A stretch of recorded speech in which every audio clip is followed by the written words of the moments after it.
avant de lire La Nuit et mon royaume, j'ai lu Misfit City, que j'avais vu passer également sur Twitter. Et donc du coup j'ai voulu lire City, pardon, et j'ai rien à dire sur Misfit City. C'était pas nul, c'était pas... voilà, mais j'ai rien à dire, c'est un Goonies au féminin plutôt sympa, plutôt un peu plus moderne. Il n'y a pas de fin parce que il va y avoir un second volume et moi ça m'énerve quand il n'y a pas de fin dans un seul volume. J'ai l'impression d'avoir rien lu en fait. Mais sinon oui, si, ça se lit. Si vous aimez les histoires de pirates, les histoires un peu à la Goonies justement, ça pourrait vous plaire. Moi ça n'a pas fonctionné et j'ai pas des masses envie de lire la suite. Voilà, ça valait pas sa petite revue, sa revue tout seul.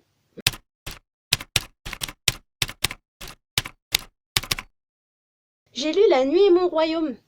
Et La Nuit et mon royaume, il est posé sur la table dans mon rayon bande dessinée, entouré des trucs jeunesse, parce que La Nuit et mon royaume, c'est un roman jeunesse, un roman graphique jeunesse, mais je le donnerai pas entre toutes les mains quand même. Du coup, on va mettre des trigger warnings. On y parle fortement de dépression, on y parle d'anorexie, on y parle... Il y a une scène, pas une scène de sexe, mais on voit une scène de sexe qui se démarre. Et c'est les trois que je vois, surtout dépression, anorexie et une scène de sexe, si vraiment voir une paire de seins ça vous dérange. Donc du coup, ouais, je mettrais pas ça, il y a de la drogue aussi, il y a de la drogue. Du coup, je mettrais pas ça entre les mains de n'importe quel enfant, même entre les mains d'un enfant, enfin plus ado, plus vers les 17-18 ans même, parce qu'en plus ça parle de sujets importants sur les premières années de vie d'adulte. La Nuit et mon royaume, ça se passe en France, ça se passe à Créteil. Ça fait vraiment bizarre de voir une ville que je connais et que je visite et que dans lesquelles je suis allée plusieurs fois dans un bouquin. Ça m'arrive pas souvent parce que tout se passe toujours aux États-Unis maintenant. La Nuit et mon royaume, c'est l'histoire de Nawel qui un jour va rencontrer une jeune fille. Alors je me souviens plus de son nom, cette jeune fille, et cette jeune fille va lui faire découvrir la musique de Paul McCartney, sorry, lui faire découvrir les Beatles. Et en fait, ça va être une révélation pour Nawel. Ça va être une révélation amicale parce qu'elle et cette jeune fille, elles vont connaître une amitié qui va durer pendant tout le bouquin. C'est pour ça que c'est con que je me souviens pas de son nom. Mais Nawel, elle va également se rendre compte que la musique, eh ben, ça lui fait quelque chose et qu'elle aimerait beaucoup devenir musicienne. Et du coup, eh ben, on va suivre les dernières années d'adolescente de Nawel et de cette jeune fille avec les premières années d'adulte.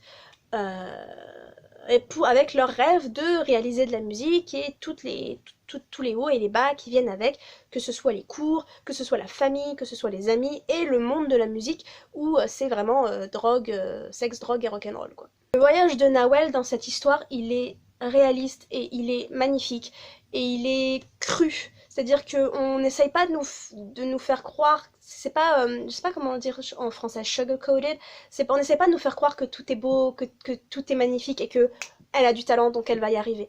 Non, dans cette histoire, Nawel, eh ben, elle tombe dans une spirale très dangereuse où des fois elle arrête de se nourrir, où elle sait pas trop où elle se situe dans sa vie amoureuse, avec qui elle couche pas.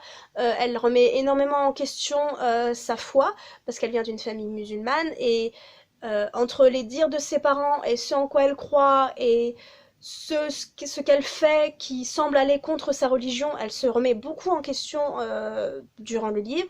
Elle arrête de se nourrir, je crois que je l'ai dit ça, je sais plus. Elle arrête de se nourrir, elle prend de la drogue, et puis il y a des moments où elle se sent la femme la plus forte du monde et elle peut sortir cet album et elle peut travailler dessus et vas-y je suis excellente, et le lendemain c'est putain je suis qu'une merde, ça marche pas, y a rien qui réussit, et c'est un petit peu la vie d'un artiste ou d'une artiste. Il y a également toute cette histoire d'amitié avec cette jeune fille dont j'ai oublié le prénom, où quand celle-ci trouve un copain, et ben elle a l'impression qu'elle se laisse, elle se fait abandonner, elle tombe amoureuse d'un jeune homme qu'elle n'a jamais réellement vu, c'est plus parce que, comment dire, elle va entendre ce jeune homme chanter et comme au moment avec Paul McCartney, ça va lui faire un truc en fait. Et la planche où on voit que ça lui fait un truc, elle est magnifique. Et c'est trop beau, c'est vachement bien dessiné ce truc là. Et ça va lui faire un truc et donc du coup elle va tomber amoureuse de cette idée et développer une petite obsession sur ce jeune homme qu'en fait elle ne connaît qu'à travers sa musique,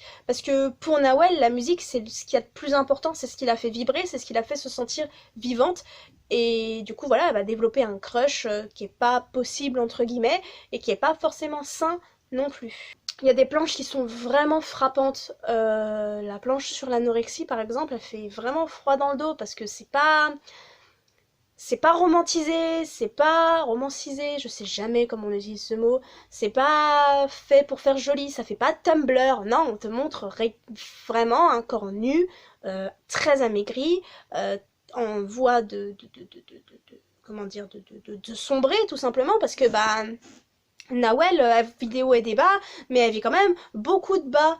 Et c'est pas facile la vie pour elle, pour les premières années d'adulte, c'est compliqué. Les gens, ils ont de plus en plus de mal à comprendre ça. Je sais pas si c'est un problème de génération, mais les premières années d'adulte, les jeunes, ils les apprécient beaucoup moins, cette histoire de liberté, cette histoire de tout ça. Elle est beaucoup plus restreinte. Parce qu'en fait, c'est ça aussi, c'est que Nawel, elle s'en va de chez ses parents parce qu'ils se sont engueulés et tout ça, mais avec cette idée de liberté, cette idée qu'elle va faire de la musique, et elle déchante très vite, parce que bah il y a le reste des cours, il faut trouver un boulot, il faut travailler, il faut payer le loyer, et puis c'est sympa qu'une maison de disques nous ait repérés, mais il faut bosser en conséquence, et puis on se sent pas bien dans son travail, et puis on se sent pas bien dans son amitié, et là, ce qui fait qu'au bout d'un moment, et ben, on se laisse bouffer par toute cette négativité, et c'est ce qui arrive à Nawel. J'ai l'impression de pas bien exprimer en fait ce qui s'est, enfin, ce que moi j'ai ressenti pendant que j'ai lu ce bouquin.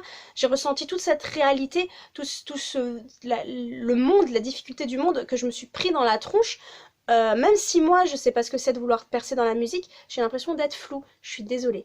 Même si moi je sais pas ce que c'est que de percer dans la musique, et même si moi mes études se sont relativement bien passées, j'ai quand même eu l'impression de souffrir avec Nawel, et d'absorber en fait toute cette bah, sa dépression en fait, d'absorber tout ce qu'elle ressentait, parce que c'est toute l'histoire est racontée de son point de vue en fait. C'est pas un narrateur extérieur, c'est pas non, c'est Nawel qui nous raconte tout ça, et on entend dans ses mots qu'elle comprend pas forcément ce qui lui arrive, que pour elle tout va bien, elle est en train de travailler sur son album, alors qu'en fait non, on la voit sombrer petit à petit, et les dessins ont pas des couleurs très vives, les scènes de nuit, puisque la nuit est mon royaume, les scènes de nuit sont très frappantes, et elles sont prises d'une certaine tristesse et d'un poids, en fait, on sent qu'il y a quelque chose de lourd sur ces nuits.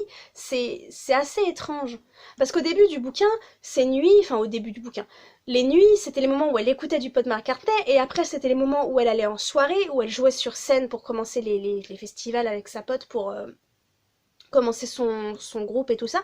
Et petit à petit, ces nuits-là, elles se transforment en des nuits seules dans son petit appartement, son petit truc vraiment miteux, où elle essaye d'écrire, et où elle n'y arrive pas, et où elle se laisse bouffer par son piano, ou les nuits où elle reste sous la couette à pleurer, à frapper les photos de Paul McCartney, parce que c'est forcément la faute de Paul McCartney si maintenant elle se sent comme ça, où elle voit son rêve s'effilocher, alors qu'à la base, la nuit, c'était son royaume. La nuit, c'était les moments où elle pouvait s'exprimer, où elle aimait voir les étoiles dans le ciel, où elle aimait... Et petit à petit, elle se laisse bouffer par cette nuit, en fait. Et ce coin, de cette zone de confort, devient une prison. C'était pas agréable à lire, dans le sens où c'était pas tout doux, tout mignon, tout lala, mais c'était percutant, et je pense que même si on peut pas les mettre dans les mains d'enfants, c'est un roman graphique à mettre dans les mains des jeunes adultes et des grands adolescents, parce que ça parle de la réalité tout simplement, et des amitiés, de la famille et tout ça, et des cultures, des différences culturelles. Si, c'était très beau, avec une fin où à la fin on est fier de Nawel.